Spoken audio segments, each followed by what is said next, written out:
আসসালামু আলাইকুম। আমন্ত্রণ জানাচ্ছি লুনাস চ্যানেলে। আশা করি যে যেখানে আছেন আলহামদুলিল্লাহ সবাই ভালো আছেন।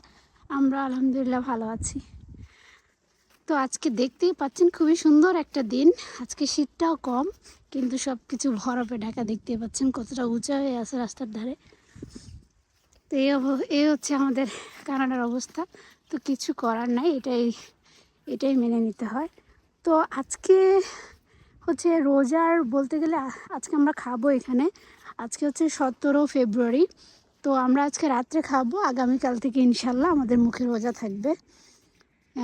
সব কিছু ঠিক থাকলে ইনশাল্লাহ। তো রোজার আজকের প্রথম ব্লগ আপনাদের সাথে শেয়ার করছি। চেষ্টা করব প্রতিদিন কিছু না কিছু শেয়ার করার জন্য।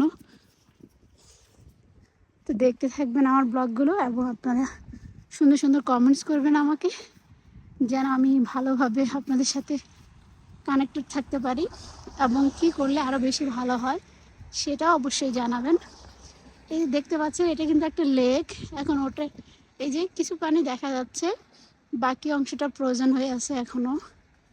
গাছগাছালির অবস্থা দেখেন, ওরা কোনো গাছগাছালি কাটে না। দেখে মনে হচ্ছে আসলে এখানে সবগুলি গাছ মরে গিয়েছে, আসলে কিন্তু না, একদমই না। যখনই উইন্টারটা কেটে যাবে তখনই সব গাছে আবার নতুন করে পাতা আসবে। মানে অবিশ্বাস্য, আল্লাহর এই সৃষ্টি আসলে অবিশ্বাস্য, অতুলনীয়। তো আজকে রান্নার জন্য নিয়েছি, এটা হচ্ছে মাগুর মাছ। অনেক দিন পরে মাগুর মাছ খাবো। তো আর এটা হচ্ছে একটা হার্ড চিকেন নিয়েছি। তো এটা মোটামুটি আমাদের দেশি মুরগির মতোই টেস্ট লাগে। তো এটা রান্না করব আর এটা ব্যাস। এখানে আমি পেঁয়াজ, তারপর হচ্ছে টমেটো, কাঁচামরিচ সব একসাথে কেটে নিয়েছি, একসাথে বসিয়ে দিব মেখে।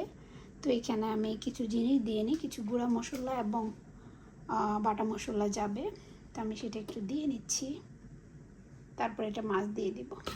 তো এই যে সব দিয়ে দিয়েছি, এখন ভালো করে মেখে নেব মশলাগুলো এগুলোর সাথে, তারপরে মাছ দিব, তারপরে মেখে হালকা পানি দিয়ে বসিয়ে দেব। তো এই যে চিকেনটা কেটে নিয়েছি, আর এটা হচ্ছে পেঁয়াজ, শুধু পেঁয়াজের উপর এটাকে ভুনা করে নেব। এটা একটু ভালো মশলাই লাগে আসলে হার্ড চিকেনগুলি, তাহলে মজা হয়। মশলা কষে গেছে, এই যে এখন আমি মাংস দিয়ে দেবো। তো এই যে চিকেন ভুনাও হয়ে গেছে, আর এখানে হালকা একটু ডাল রান্না করেছি, আর এটা হচ্ছে মাগুর মাছ। তো এটা হচ্ছে আজকে আমাদের প্রথম রোজার খাবার। তো এই ব্লগটা আজকে এখান পর্যন্তই। তো আজকের মতো বিদায় নিয়ে নিচ্ছি। আল্লাহ হাফেজ, আসসালামু আলাইকুম, অ্যান্ড সবাইকে রমজানের শুভেচ্ছা। সবাই ভালো থাকবেন। আল্লাহ হাফেজ।